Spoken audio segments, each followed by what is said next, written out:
পৃথিবী জুড়ে এখন মার্কিনীদের সবচেয়ে বড় পরিচয় কি? এটা আন্তর্জাতিক একটা সন্ত্রাসবাদী একটা রাষ্ট্র।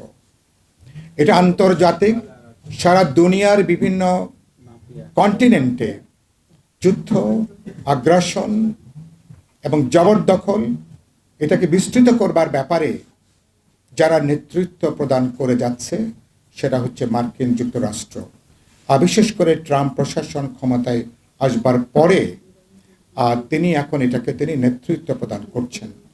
এবং যারা কিছুদিন আগে মাত্র গাজায় ঠান্ডা মাথায় যারা লাইভ জেনোসাইড যারা সংগঠিত করেছে, এবং মাত্র কিছুদিন আগে ভেনেজুয়েলার নির্বাচিত রাষ্ট্রপতিকে এক ধরনের বলতে পারেন রাতের অন্ধকারে সামরিক অভিযান, সার্জিক্যাল স্ট্রাইকের মতন স্ট্রাইক করে যারা তাকে যোগে বেঁধে তারা তার সস্ত্রীক তাকে তুলে নিয়ে গেছে, সেই মার্কিন যুক্তরাষ্ট্রের সাথে এই বাণিজ্য চুক্তি।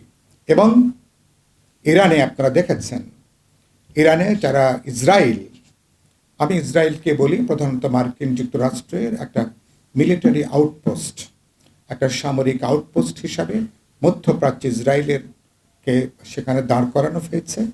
এবং আপনারা জানেন যে তাদের লক্ষ্যটা খুবই পরিষ্কার, আন্তর্জাতিক পুঁজি বা বিশ্ব সাম্রাজ্যবাদী যে পুঁজি এবং সেই পুঁজির স্বার্থ রক্ষা করবার জন্য আজকে মিলিটারি ইন্ডাস্ট্রিয়াল কমপ্লেক্স, তাদের সাথে যুদ্ধ, আগ্রাসন, জবরদখল এটা তার একেবারে ওতপ্রোত একটা অংশ।